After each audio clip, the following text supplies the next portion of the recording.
Hi, Lawrence Akers. Good afternoon, Vicky and Craig, and how are you? I'm very well. How are you? I'm good. I'm good. Busy. It's good. It is. It's the market's definitely recovering, isn't it? Yeah, it is. You can feel it at the moment.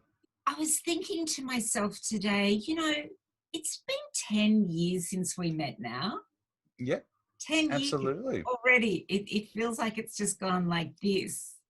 It's I, gone really fast. I can also remember seeing your CV for the first time and saying to a particular person back then, "This is the kind of person we need in our company." and Little did I know that that would be the start of a really good working relationship for many, many, many years to come. I know, and I can remember when I was trying to make up my mind about what to do, and you called me, and it was your beautiful dulcet tones that absolutely convinced me that I needed to do this, Mm, and then we started working together back in we 2010. did. I can remember that one of the things that we really quickly discovered about each other was our passion for music. Our Yeah. lives had been sliding doors for so many years.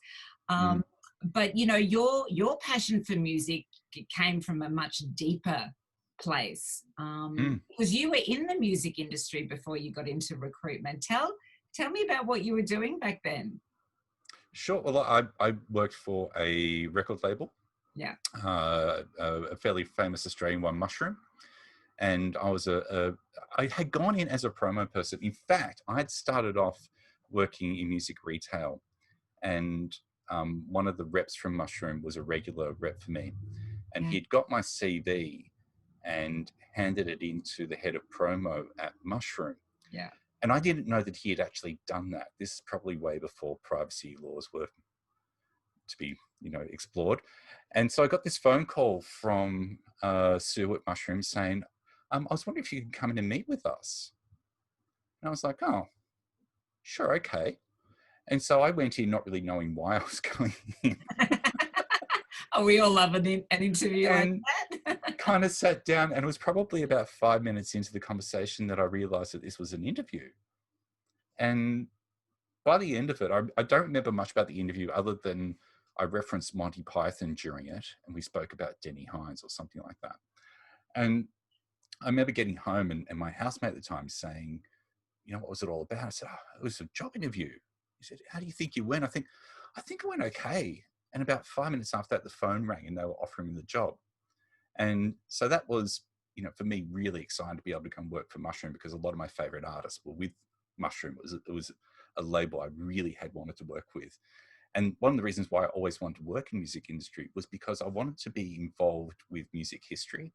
I wanted to be involved with a project or an act that was going to go on to be significant in the history of music in some way. So I completely get why creatives are the way they are and why they want to be creative and create something that's going to stand the test of time. Much in the same way I wanted to work with acts that become the soundtrack of people's lives and become as much a part of them as the artist creating that work.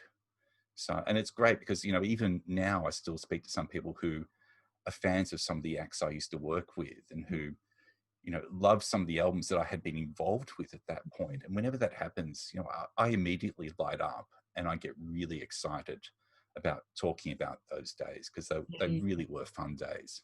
What was one of the craziest projects you ever worked on back then? Well, there are quite a few. Actually, there's a couple of different stories I could tell there. Not so much about projects, but about some of the artists. I used to say that I loved working with the A list and the C list, because the A list were generally quite grounded, Mm, despite the fact that they were super famous. yeah. The C list were just happy that you returned their calls, that you knew who they were. Whereas the B list tended to be the ones that were, they kind of felt like they were the next big thing, and kind of acted like it. So there were always some dramas around there. Yeah. I got to work with Olivia Newton-John at one point, Oh, bless it. and Yeah. it was. I remember one day I was sitting in my office, and Olivia Newton-John was bouncing up and down my doorway saying, "Where's Lawrence? Where's Lawrence?" And I sent an email to my friends saying, "You know you have the best job in the world when that woman from Greece is bouncing up and down in your doorway asking for you by name." So that was one memory that I hold very dear. Another was, you and I both adore Kylie Minogue. Yes, we do. And, I got to work on a few of her albums and to go on tour with her a couple of times.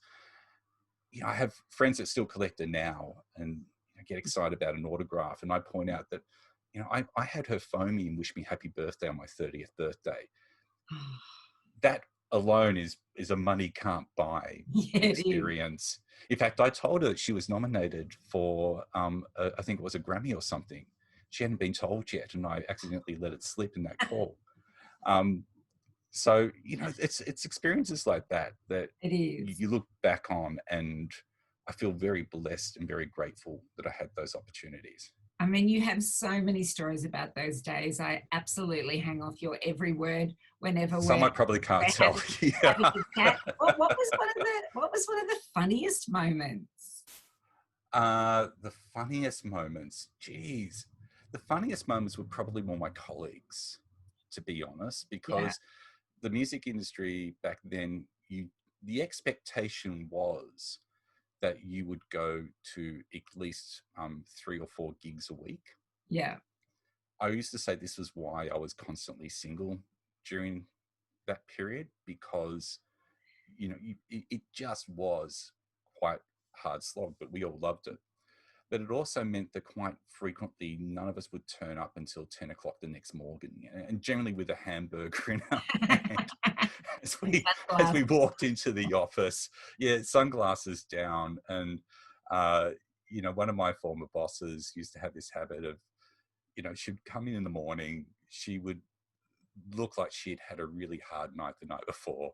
She would sit in her office for the morning, and then around lunchtime she'd say, I'm just going to go for a walk in the city. I'll be back shortly. And that was her cue that I knew that in roughly about an hour, I'd get a phone call saying, "Yeah, I'm just going to work from home this afternoon." She used to manage to do that occasionally. It's better than sleeping under your desk. It was an industry that, yes, it was an industry that had, a law unto itself, but that was part of the culture of it, that you went out, you supported your bands, and it was easy to do. We loved the artists we worked with, we loved the music they created.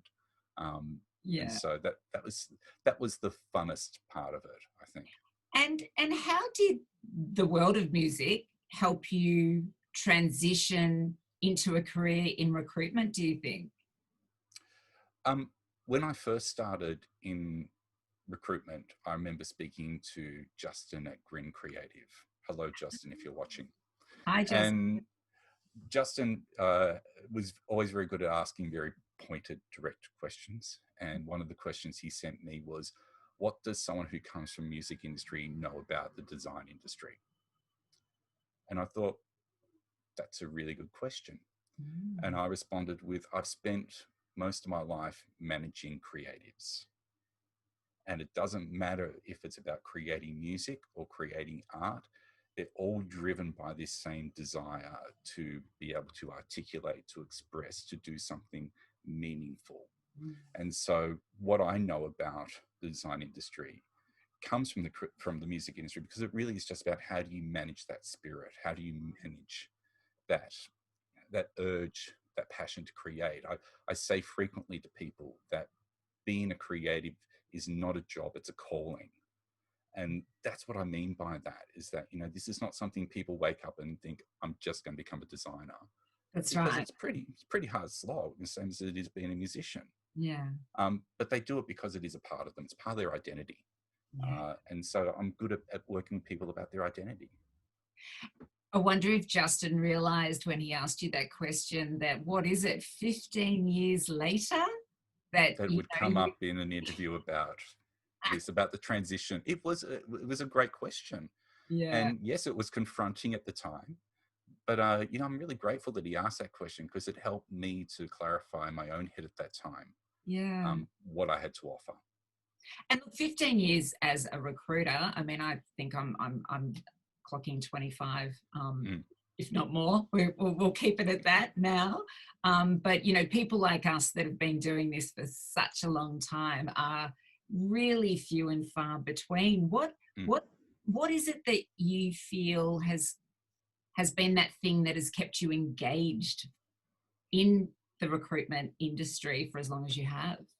Yeah, I think it's been a few things. Um, I think I've been lucky that I've been able to work in places where I've always been challenged, Mm, and personal growth for me is really important. Um, I'm lucky to have fantastic people around me who allow me to actually have a say in the way things work or processes or how we can expand, you know, our social media. You know, always been lucky to be at places where ideas are welcomed and actioned. yeah. And that's been really important to me as well, to feel like I'm part of something and not just working somewhere. Um, I think also an environment where, well, ultimately where I'm happy. Mm, It's always been my key motivator, is just to be happy at what I do.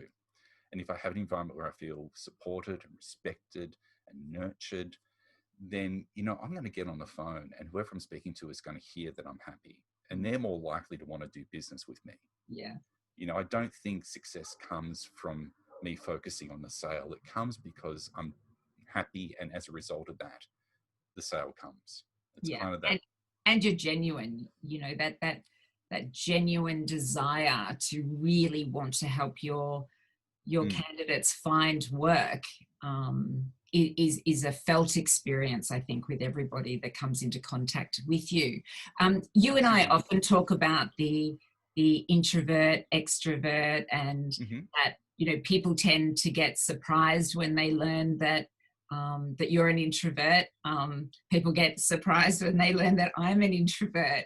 Um, you are probably, without doubt, the most networked introvert I've ever met. How has being an introvert helped you in your career, do you think? You know what? Well, the funny thing is, I think people assume introverts are shy, which is, you know, obviously not correct. Absolutely. Neither you nor I are shy. We can be very direct when we want to be. We can be a lot of fun when we want to be as well. Yeah. Um, I think one of the things I know about being an introvert is that introverts hate small talk.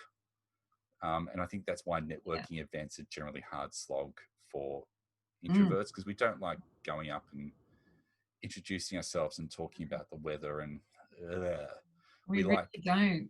yeah, we like conversations that have a bit more substance and that are deep and meaningful. That's Yeah. why I think this year has been the year where introverts have really been a benefit to companies, Yeah. because when I've got on the phone to people, the conversations have been richer, Mm, deeper, more meaningful, because people have got time, they've got their own concerns, they're happy to talk to someone about what's going on out there and to make better understanding of it themselves. mm, And so I think that's been a real advantage for us introverts this year. We've actually built some really good relationships with people because we're talking at the level we naturally comfortably talk at, instead of talking about, you know, how's it going? Is it busy for you? That sort of stuff that and, is very surface level, mm. but not really substance. And it just And so I doesn't, think, it doesn't work for us. And you're no. absolutely right. I think this time, you know, for us, and you know, you and I know this because we've developed so much for our business, and the way we've pivoted it, and you know, the new products that we've launched, and it's because we've had the time to really think, and Mm, we've had the time to have these deeper conversations. mm. That is just, you're absolutely right. It's been gold. I feel like I've been able to get closer to some of the people who I've only met in recent years more fully this year. Mm, And so I've been grateful of that. You know, it really does send home that message to people that we are human. We're all human mm, at the end of the day. We mm. want to be able to have great conversations with people and actually build good relationships with people, because that makes working so much easier. And relationship building is just something that I am in awe of with you. I mean, yes, we have access to all of the latest technology. And so, we can find anybody and we can build those networks. But your personal network is massive. How has that perhaps added value to your clients' hiring strategies, past and present? I think it taps back into what I've just said, in the sense that I have a really good understanding of what's making people tick. Yeah, These conversations that are deep and of substance, I really do understand what motivates them in their job, in their life, what their ambitions are, what their hopes are, where mm, they're going, where they see themselves. I have a better understanding of that than probably most people do. Um, and, because of my training over the years, I know how to be able to offer that back to them as well, to make sure that they feel heard, that they know that I understand this. And I think I think of one particular client I'm working with at the moment who I'm grateful to be able to deal directly with the business owner. yeah, And he listens and he takes on board my feedback and he partners with me. And as a result of that, it's complete transparency yeah, the whole way. I tell him honestly what I think the whole way. There's no holding back. yeah. And we get the job done. Mm. And so I think that's where the benefit of being both an introvert and really having that time to build those relationships adds absolute value to the clients I work with. Yeah. Because, a lot of our clients have also had the time to spend really talking to us instead of being on Mm, the fly as well. Um, yeah. and so those deeper conversations, of course, are just so incredibly helpful. What's the one piece of advice um, that you more commonly give to a client if they're asking you, how do I perfect this? How do I get my hiring strategy in order so that it delivers the outcome that I'm looking Mhm. for? Look, I think there's a couple of things there. I think obviously they need to be very clear around their brief and what it is that they're looking for. Mm, But I also think being able to partner with someone and trust them, and to be able to make sure that there is that transparency going on, is yeah, absolutely vital as well. As that I hate transactional kind of relationships. yeah, me They too. drive me a little bit crazy. I Maybe really want that to be is able the to make, introvert in us, yeah, I think it but is. I And I I don't do well with them either. no, and for me, I really want to be able to get a really good understanding of the business. And then it means that as I see people, I automatically know, okay, oh, you'd be great for this company. You'd be so good. And Yeah. that only really comes from being able to partner with people. So I'd say the one piece of advice would be, find someone you can partner with, that you can trust, that you can have a transparent, open conversation with. Be Mm, really clear about your brief. Let them do their job, and listen to the feedback they give, because they're not doing it to make life difficult for you. They're mm, doing it because they want you to have the best person. mm. And on the candidate side, it's very, very similar. As a recruiter, we don't just find someone a job. We're more often than not, coach and counselor. Mm-hmm. And, we hear you counseling, often counseling your candidates during the best of times. And obviously we're just sort of coming out the other side of one of the worst of times. Mm-hmm. Um, what has been the one bit of consistent advice you've been giving your candidates, our candidates, over the last 8 months? Yeah.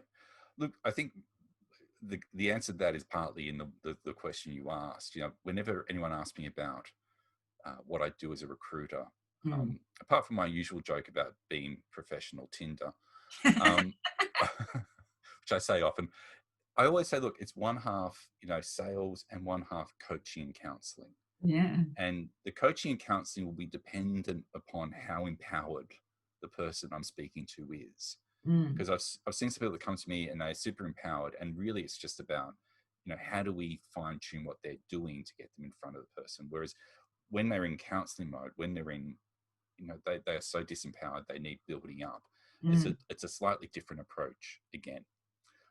Ultimately, it's really going to come down to, how do you present yourself within the market? And obviously the way we do that is through our CV and folio. So I think the one piece of advice I always say to people is remember that your CV and folio is a sales tool. As much as, we are creatives and we like to create something that, I'm sure they feel their CV and folio is very much about them. Its real purpose is to be able to convey what it is they do and how they do it. And so when they're applying for roles, I think it's always really important to make sure that they are tailoring their application based around the job brief, instead of just sending out the same CV and folio time and time again. Because when they do that, they're kind of hoping that they're making their application, the job fit them as opposed to them fitting the job, which can be so easily done by just going in, looking at what the job description says it needs, bringing that forward in your skills, looking at your transferable skills. How does that work with the gaps that are missing there? Apply for less but with better quality, and I reckon you're going to have far more success, and that's going to be more important than ever right now when there's so many people looking for work. Because what's the one thing that candidates do that causes us the most frustration? Oh, look, it's applying for everything and not being right for it. And, the reality is if we get 100 jobs, it's highly likely about 80% are just not right. And it's clearly obvious that, they haven't read the job description properly or any of that. And that's a test in itself. We want to make sure that people applying have actually read the job description and follow the instructions that are in there. So, and that applying for everything just damages their professional brand, Yeah, it does. Your advice of really tailoring your CV, and if you've got a folio, tailoring your folio for the role, it's absolutely critical. And yes, that means an investment of your time, but, nailing it. I mean, getting rejections is terrible, or not hearing from someone is terrible. So go to that extra effort. Only apply for the roles that you can clearly demonstrate your experience. And more often than not, you'll get a call. Yep, I agree. And, it doesn't take much just to add that little bit of value, but not many people are adding that value. So if you do it, it's really going to increase your chances enormously of getting a call and potentially being put forward. Absolutely. So what's something about you that not everybody might know? You know what? I was thinking about this one and thinking what's going to be interesting. And I'm kind of humble in the sense that I think, oh, really, does anyone want to know anything? But I Very think interesting person, Lawrence Akers. Yeah, I think the thing that people might find slightly interesting is that it's only been probably in the last 15 years and in creative recruitment where I've been known as Lawrence again. So the interesting thing is that for much of my working career, I've not been known as Lawrence. And while Lawrence is my name, when I was born was around the time that there was this song, My Boy Lollipop, that was released. Now, if that gets stuck in my mind, you're in so much trouble. It is an earworm. Yes, it's a catchy song. And so when I was born, my sister used to call me My Boy Lollipop. And over time, that got abbreviated simply down to LOL. And so in the entire music industry, no one really knew me as Lawrence. In fact, all of my autographed items are all made out to LOL. And even my family still call me LOL. Very few of my family actually call me Lawrence. So it's kind of, Lawrence is being reclaimed, but for the recruitment industry. So. It has. And I love saying the full sentence. Hello, Lawrence Akers. Yes, you do. I'm surprised you haven't chucked my middle name in there. So Lawrence, I am just so grateful that we are still partners in crime after all of these years. You have the most incredible reputation for being a decent, caring, authentic guy. Should we leave them wondering who is good cop and bad cop, though? That depends on the client. That's where you and I have been absolutely brilliant. There are those that don't particularly warm to me, and then those that don't particularly warm to you, and we just swap. Yeah, but like that's fine. That's part of business. It's that transactional thing I was talking about before. Yeah. It is absolutely. But, I'm so grateful. And, as I was saying, you are one of the most highly respected people in not just our creative community, but, the Melbourne community at large. And I'm so glad that we could spend some time today having Thank this you. chat. Yeah, it's been a lot of fun. So thank you for that. Thanks, Lawrence. See you soon.